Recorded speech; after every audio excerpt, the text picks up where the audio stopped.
So day one of New York Giants training camp has officially arrived, and there's already a lot to unpack, from standout plays to depth chart battles. The pads haven't even come on yet, so I know it's not that serious yet, but football is finally back. The players are on the field, summer break is done, and it is just a great time to be a football fan. And honestly, we're already starting to get into the evaluations, so let's jump right in because there's a lot to talk about, a ton that happened, a lot of highlights to show you guys. This video is kind of just going to be me rambling. I'm not going to be able to match up everything I say with the actual clip because day one there's not that much valuable footage to show, but it's definitely like a first look, so definitely get your popcorn ready. And before I do begin this breakdown, I would really appreciate it if you would drop a like and subscribe.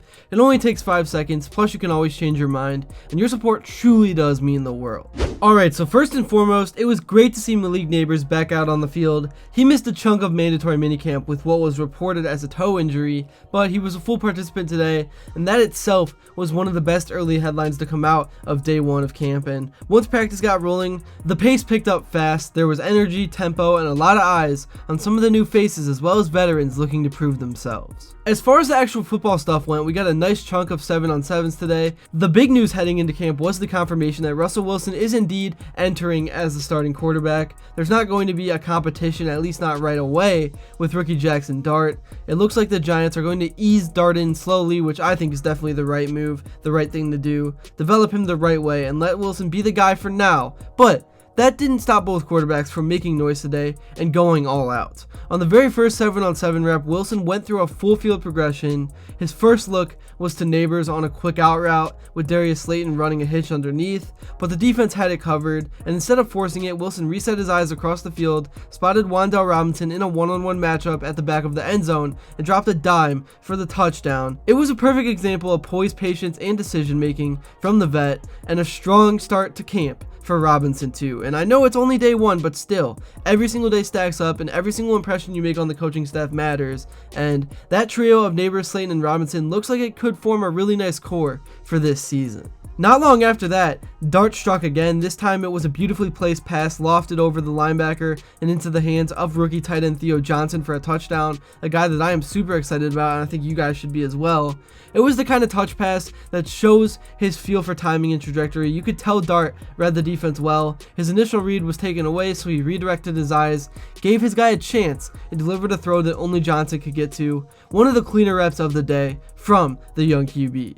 Now, of course, not every throw was perfect. Dart followed up those 2 touchdowns with a rough one, a pick six to Nick Jones on a quick read that got jumped. According to the notes from practice, it looked like a timing throw to the tight end where Dart expected him to come back to the ball, but it never happened. Whether it was a misread or just a great defensive play, that's one of those welcome to the NFL moments that Dart will need to learn from. But still, given the highs and the lows we saw today, it's clear Dart is going to get plenty of developmental reps this camp, which is a great thing. And let's pivot over to the offensive line, where there's just as much intrigue. One of the biggest question marks heading into the offseason was figuring out who would secure those starting guard spots, especially on the right side. Evan Neal, who's made starts at tackle in the past, saw a lot of reps today at right guard. He's competing with veteran Greg Van Roten for that job. Both players split reps with the ones, and it's clearly an open competition whether Neal ultimately wins the job or not. The Giants are giving him every opportunity to prove himself inside the expectations that one of those two will emerge as the clear starter by week 1. Elsewhere on the line, the hope is that Andrew Thomas returns to full health soon. He's locked in at left tackle when ready. John Michael Schmitz is still anchoring things at center, and they'll be looking for a second-year jump from him. And then Jermaine Illuminor, who spent time with the Raiders last season, will also be in the mix for a starting role, possibly at right tackle or swing depth. But the clear theme here is that the Giants need the right side of their offensive line to step up this year. The talent is there. Now it's about locking in the right combination and letting them gel and build cohesion. But back to the skill positions, we got a really nice look at a one-on-one rep between Malik Nabers and Deonte Banks. These two are going to be going at it throughout camp, and they're already battling. It's fun to to watch, and this rep had some juice to it. They were down in the red zone, and Wilson gave Nabers a chance on a go ball. There was no safety help, so it was a simple yes-no read, and if the matchup's clean, you can throw it. The ball came out on time, and Nabers tried to go up with one hand over the shoulder to make a highlight grab, but Banks stayed in phase, got in his airspace, and made sure the ball hit the turf for an incompletion, but a competitive rep nonetheless, and that's only going to make both players better. That's wide receiver 1 versus cornerback 1 energy. It's going to be a daily feature of this camp. It's definitely something to watch for. Another layer to that rep was a pre-snap hand signal from Wilson, essentially alerting Nabers that he was going to get the ball. He identified the coverage, no deep help, no bracket, so he gave Nabers the nod, and that chemistry between a QB and wide receiver takes time, and seeing those small details already popping up on day 1 is a great sign. Now on the defensive side of the ball, we got an interesting look at the secondary rotations. Cordell Flott ran with the starting defense today, which was a bit of a surprise. There's a very real competition brewing for that second corner spot, opposite of Banks. The veteran Paulson Adebo, recently acquired from the Saints, is also in the mix. So is Flott, and the Giants aren't handing anything to anyone. This is going to be an earned role, and it'll probably come down to consistency in coverage and physicality at the line. It's a great problem to have. Honestly, It's a great problem to have, honestly. 3 guys all capable of holding down that outside spot and all pushing each other to be better. And while we're talking secondary, let's not forget about Nick Jones again. That pick 6 off Dart wasn't just a nice moment, it was a statement play, and he's a guy who's really been flashing. I know today was just one day, but if he can stack moments like this together, then he could carve a real role for himself in this defense. But back to the quarterbacks, which we circled around earlier. One more rep worth mentioning came later in 11 on 11s. Jaxson Dart was working with the second team again. He had to field a low snap on a theoretical third down play. He recovered, rolled right, and then came back to his left and threw a dart, pun intended, to Theo Johnson for a touchdown. And that's the second score those two connected on. And that's the second touchdown, second play that those two connected on today. It's encouraging to see Dart bounce back from the interception.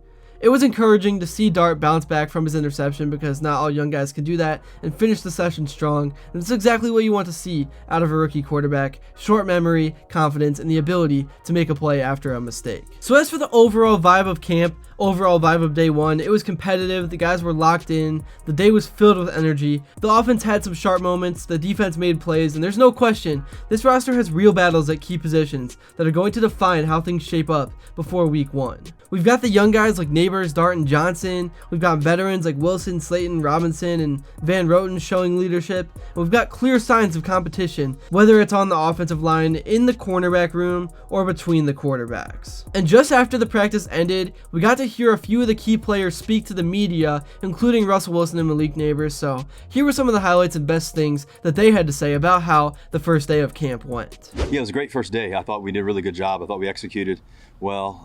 I thought we did some really good things. Always some things that we can always get better at first day, especially, but I thought we did a really good job. Obviously, one down the first play, scoring a sweet touchdown. Just some of the things we did well. I thought Malik had 2 or 3 nice touchdowns. Some guys made some big-time plays.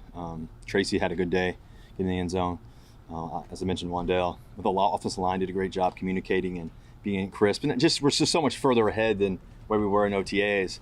Got a good few throws from Russ, got a few throws from, Dart. So it was good seeing those guys out there competing first day at camp. So, everybody jittery to get out here. So, it was a good day. That's really all I got for this video. Thank you all so much if you made it to this point. Let me know what you thought in the comments below and what you would like to see next. And until then, I will see you all later.